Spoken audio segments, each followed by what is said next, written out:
Quanta bênção. Você sentiu a presença de Deus hoje? Que tal? Está soprando aí no seu ouvido, no seu coração. Você trouxe Bíblia? Vamos abrir em Jeremias, capítulo 35. Se você está sem Bíblia aí, ou sem no celular, Bíblia no celular, chega junto de alguém, dá uma filhada.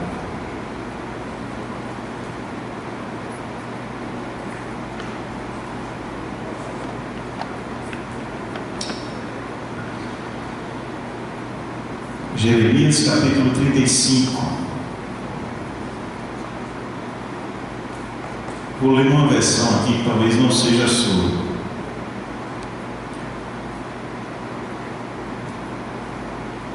Diz assim: quando Joaquim, filho de Josias, era rei de Judá, o Senhor Deus me disse: Jeremias, vá procurar a família dos Recabitas e fale com eles. Depois leve-os a uma das salas do templo e lhes ofereça vinho. Então eu fui buscar os Recabitas e levei a família inteira ao templo. Jazanias, filho de outro Jeremias, que era filho de Abazinias, é muito lindo, e todos os seus irmãos e filhos, e os levei até a sala dos seguidores do profeta Anã, homem de Deus. Anã era filho de Gigdalias. Essa sala ficava perto da sala dos oficiais e em cima da de Maséias, filho de Salum, importante oficial do templo. Depois coloquei diante dos Recabitas jarras cheias de vinho e copos e disse: tomem um pouco de vinho. Preste bem atenção agora, no verso 6 em diante. Mas eles responderam: nós não bebemos vinho, pois o nosso antepassado Jonadab, filho de Recabe, deu a seguinte ordem: nunca bebam vinho, nem vocês, nem os seus descendentes. Não construam casas, nem cultivem a terra, não façam, nem comprem plantações de uva. Não tenham lugar certo para morar. Morem em barracas a vida toda, para que assim vivam muito tempo nesta terra. E nós temos obedecido a todas as ordens do nosso antepassado Jonadab, filho de Recabe. Nunca bebemos vinho, nem nós, nem nossas esposas, nem nossos filhos e filhas. Não construímos casas para morar, moramos em barracas. Não temos plantações de uvas, nem terras, nem sementes. Temos obedecido a tudo que o nosso antepassado Jonadab ordenou. Mas quando o rei Nabucodonosor de Babilônia invadiu o país, resolvemos vir a Jerusalém para fugir dos exércitos babilônios e sírios. É por isso que estamos vivendo aqui. Ele terminou de contar. Então o Senhor Todo-Poderoso, o Deus de Israel, mandou que eu fosse dizer o seguinte ao povo de Judá e de Jerusalém: eu, o Senhor, pergunto: por que vocês não querem me ouvir, nem obedecer às minhas ordens? Os descendentes de Jonadab têm obedecido a sua ordem de não beber vinho, e até hoje nenhum deles bebe, pois todos obedecem ao mandamento que ele deu. Mas eu sempre tenho falado a vocês, e vocês não têm obedecido. Tenho sempre mandado todos os meus servos, os profetas, e eles têm ordenado que vocês abandonem os seus maus caminhos e façam o que é certo. Eles avisaram que vocês não deviam adorar, nem servir outros deuses, para que assim pudessem continuar a viver na terra que dei a vocês e aos seus antepassados. Mas vocês não quiseram me ouvir, nem obedecer. Os descendentes de Jonadab têm obedecido ao mandamento que os seus antepassados lhe deu.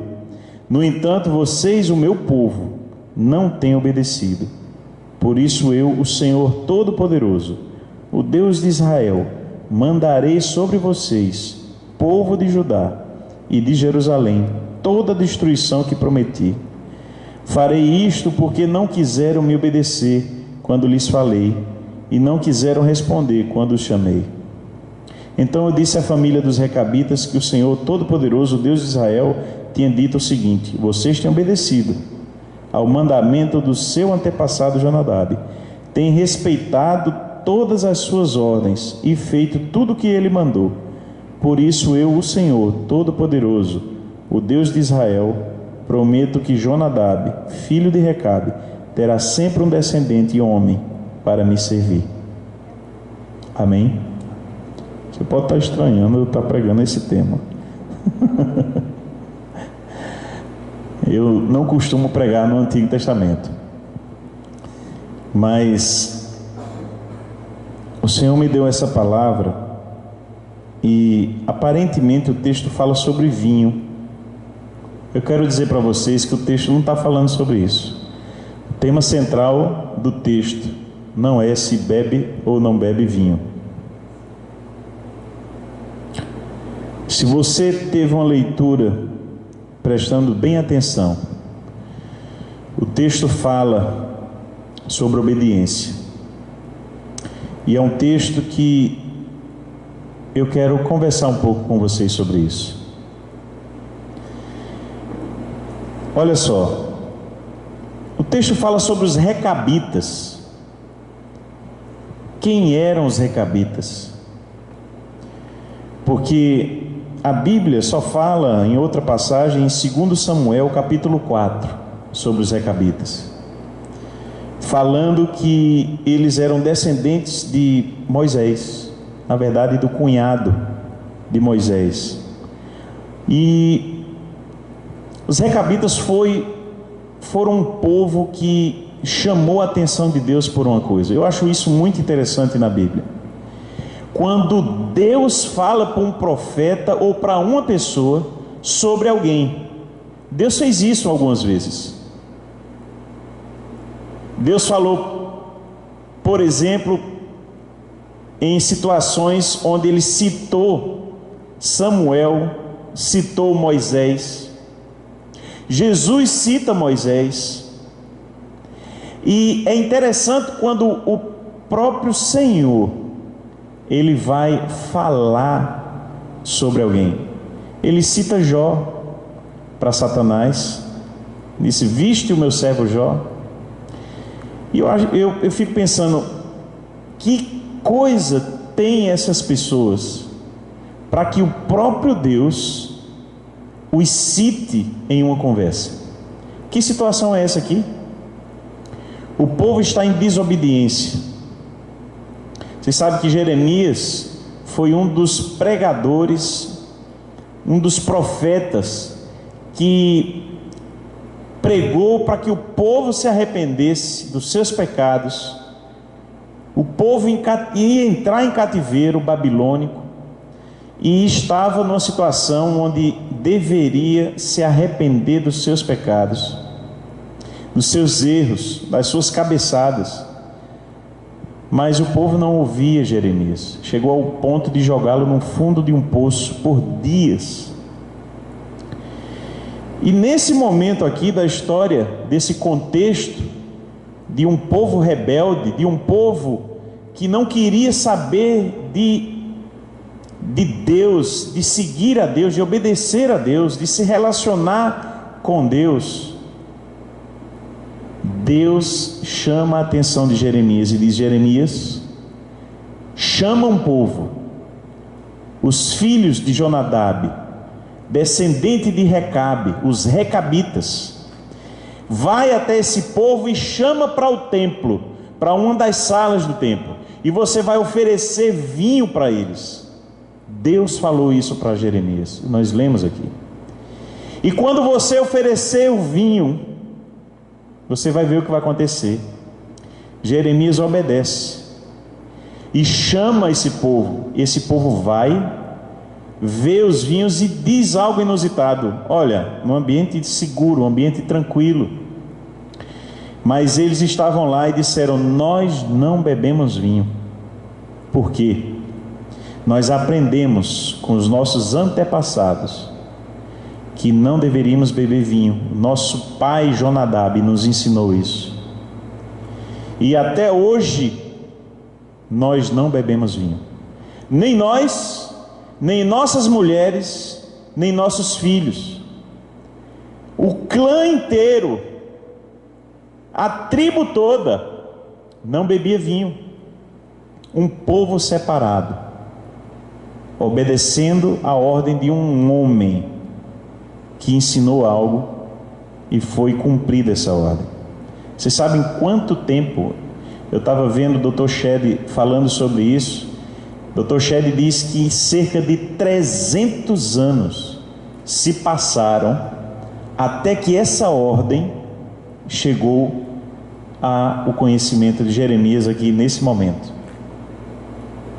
300 anos, um povo obedecendo a ordem de um homem. Isso é muito interessante, porque num paralelo, Deus estava ensinando algo tremendo. Nós vamos falar aqui algumas coisas, mas era um paralelo de um ser mortal, imperfeito, que ensinou algo para a sua comunidade, e essa comunidade cumpriu à risca durante 300 anos aquilo.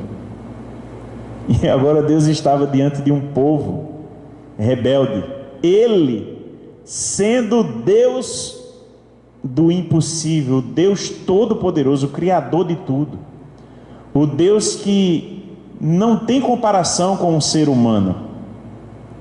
E Deus dá uma ordem, dá mandamentos, e o povo não quer cumprir. E é nesse momento que Deus chama Jeremias e mostra isso, e dá uma dura. Eu tenho falado desde a madrugada, o texto diz, algumas versões de vocês vão dizer isso. Desde cedo eu tenho falado com o meu povo, mas vocês não querem se converter dos seus maus caminhos. Vocês não querem deixar de cultuar outros deuses. Vocês vivem a vida conforme o querer de vocês. O que é que os recabitas podem nos ensinar? Primeiro, eu selecionei 4 coisas aqui, rapidamente. Honre sua família. Os recabitas nos ensinam que precisamos entender o que é honra.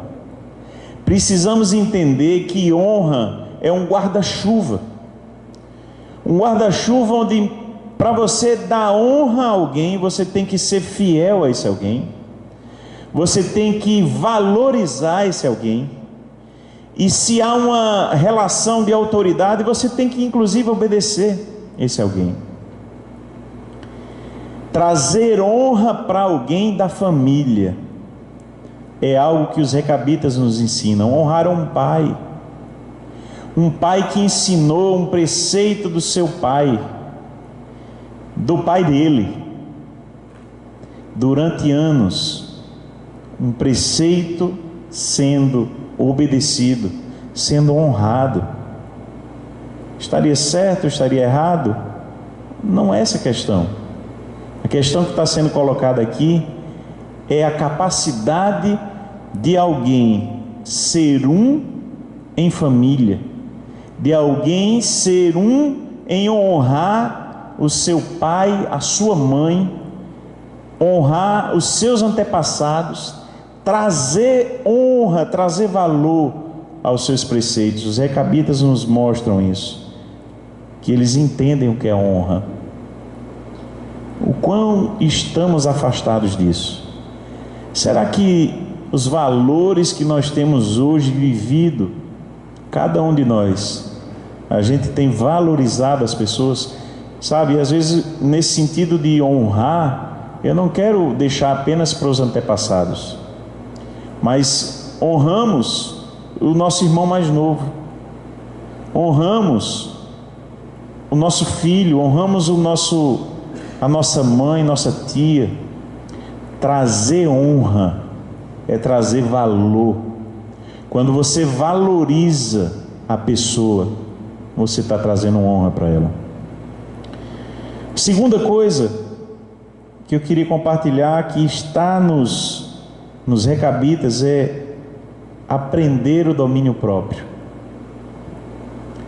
Gente, 300 anos sem provar do vinho, sem provar da fruta da videira, sem construir uma casa, porque não era só o vinho, sem residir no local, sendo nômade, sendo alguém que mudava e morava em tendas. 300 anos. Será que durante 300 anos alguém não disse assim: que besteira, vou provar esse vinho, que besteira, vou construir uma casa aqui, vamos fazer uma plantação aqui?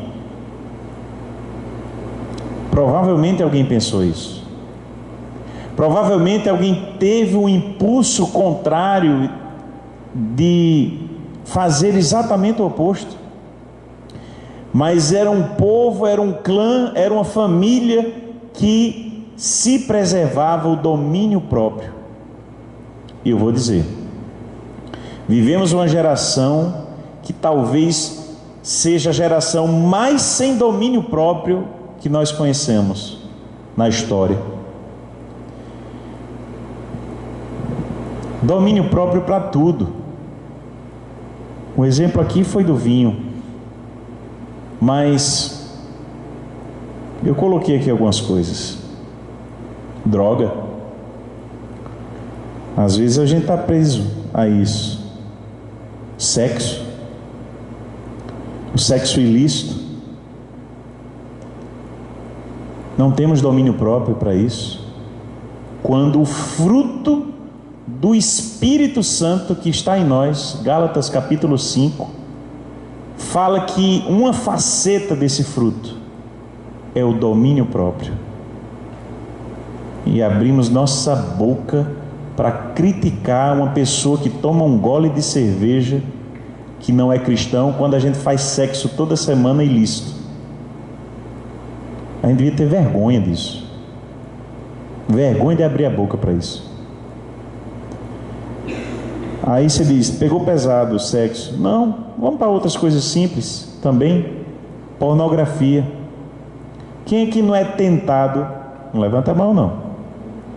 Quem não é tentado aqui a olhar uma pornografia no seu celular quando você está sozinho, internet sozinho, nem que seja por curiosidade, as meninas, vou botar assim, pessoas presas à pornografia, presas, não tem domínio próprio, não consegue dizer para você mesmo que isso lhe faz mal, que isso não é adequado, não é de Deus. Vou botar mais. Comida, meu Deus, eu preciso perder peso, mas não é só para perder peso. Ainda ontem na mesa a gente conversava ali. Tem gente que é diabético e não pode. Tem gente que é intolerante à lactose, não pode algumas coisas, intolerante a glúten. E a gente não consegue ter domínio próprio sobre isso. Aí não se culpe demais não, porque está todo mundo dentro disso aqui, minha gente. Se você não é pego numa coisa, é pego na outra. Quer ver? E a língua? É tudo domínio próprio. Vai dizer que você não fala mal de ninguém. Ninguém mesmo. Você nunca abriu a boca para falar mal de ninguém, nem de se gabar em cima de alguém. Domínio próprio. Os recabitas nos dão uma surra nisso. 300 anos mostrando o que é ter um domínio próprio. Terceira coisa, eles entenderam que não podiam se apegar a nada. a não ser os seus valores. Você já imaginou alguém ter que mudar a cada mês ou a cada ano de lugar, a cada estação? No verão sair para um lugar, no inverno ter que mudar também. Ser nômade. Olha, ser nômade quer dizer você não poder ajuntar muita coisa não, porque você vai ter que carregar de um lugar para o outro. Gente, e nossa geração, que acumula, acumula e acumula. Nós somos uma geração que quer tudo do bom e do melhor, materialmente mesmo, estamos falando materialmente. É o melhor carro, é a melhor camisa da grife, é o melhor sapato, é o melhor tudo. Eu não estou dizendo que isso tudo está errado, eu estou querendo mostrar que nós somos uma geração presa. Tantas vezes nós nos prendemos às coisas materiais. Isso é porque está terminando o tempo, é? É não, que chegou gente. Tocou para o recreio. Já estou terminando.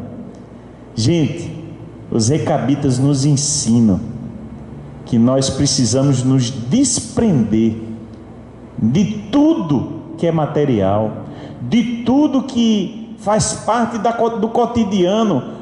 Não que você não desfrute disso, mas que você não tenha apego a isso, a não ser os seus valores e ao seu Deus.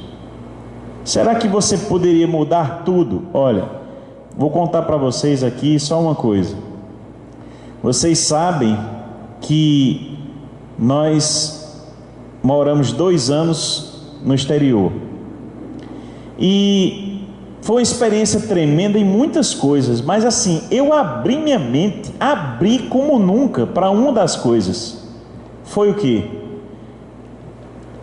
Nós fizemos, eu botei praticamente todas as minhas roupas dentro da mala e levei, atravessei o oceano, levei essas malas. Minha família fez a mesma coisa.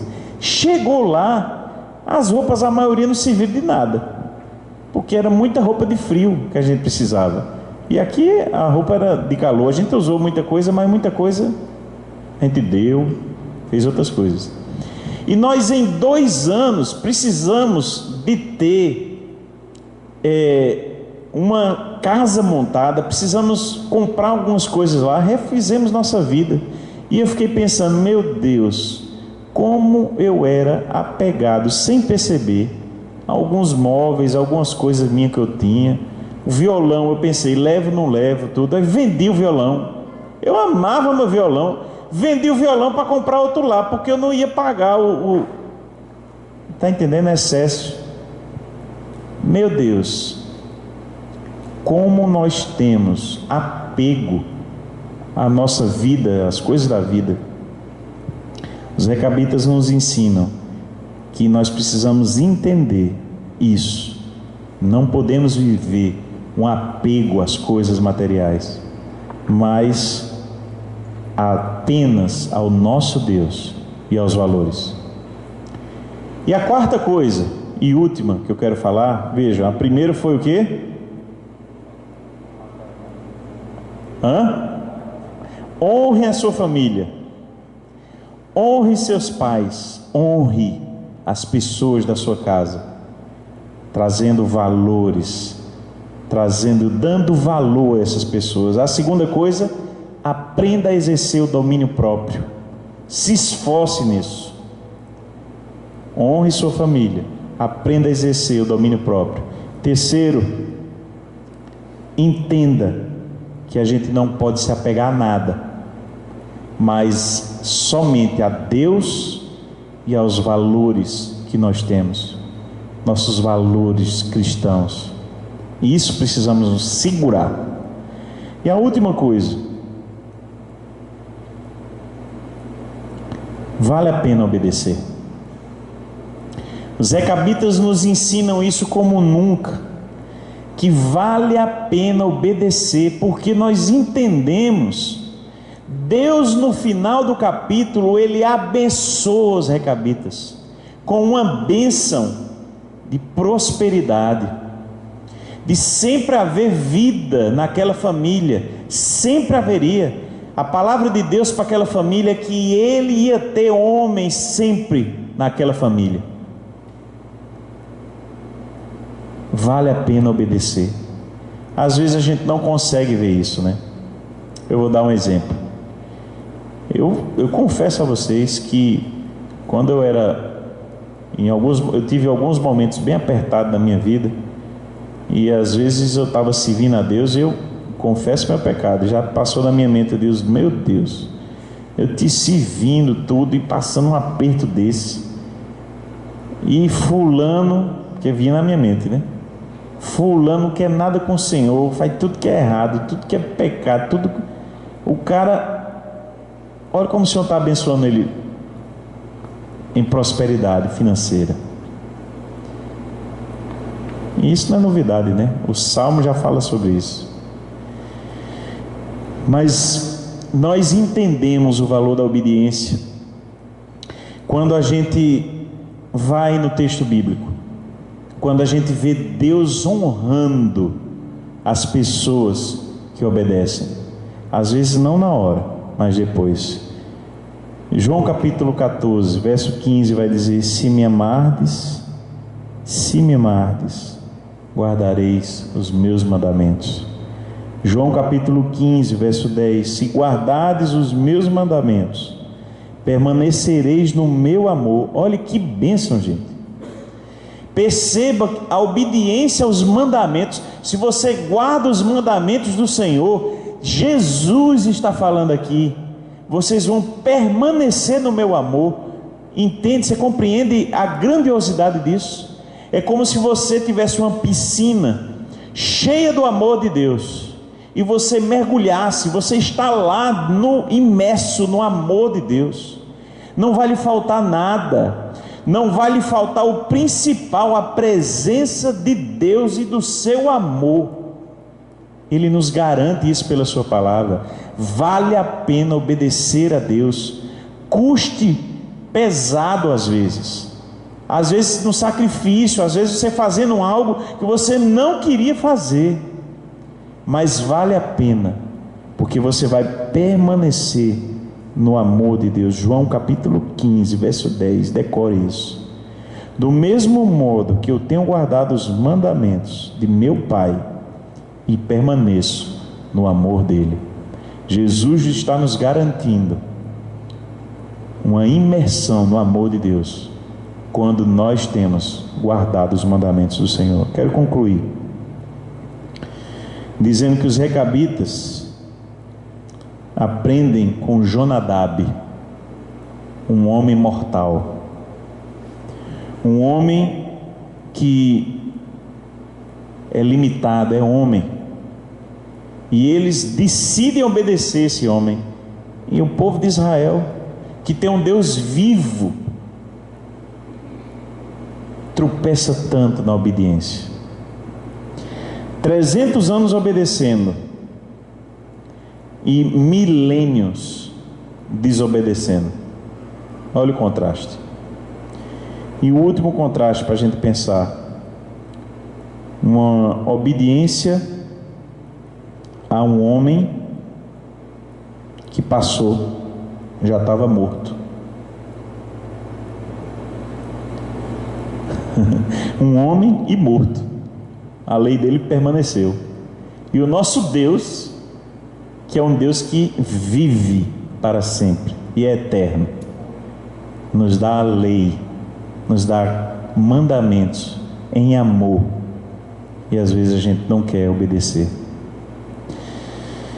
Meu desejo é que os recabitas ressoem em você nas 4 coisas. Vamos lembrar? Primeiro, honre a sua família, honre seus pais.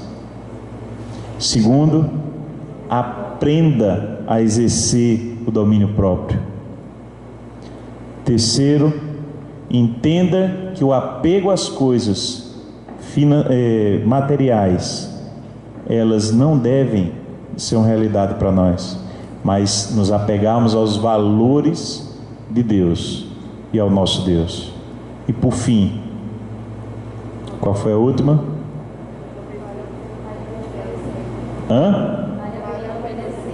vale a pena obedecer.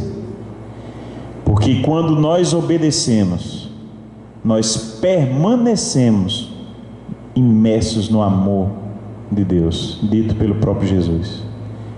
Curva sua cabeça. Senhor, obrigado. Obrigado pela tua palavra. É ela quem faz diferença em nossa vida. É ela que faz diferença em nossa caminhada. Deus nos abençoa com uma força nesse dia para transformar o nosso interior. Nos ensina, Deus, dia após dia. Queremos pegar essa parte dos recabitas que nos ensinam, onde precisamos aprender tudo isso. Nos dá força, a tua força, para mudarmos e obedecermos. Deus, que não hesitemos em te obedecer quando o teu Espírito Santo falar conosco. Nos ajuda, em nome de Jesus. Amém. Eu queria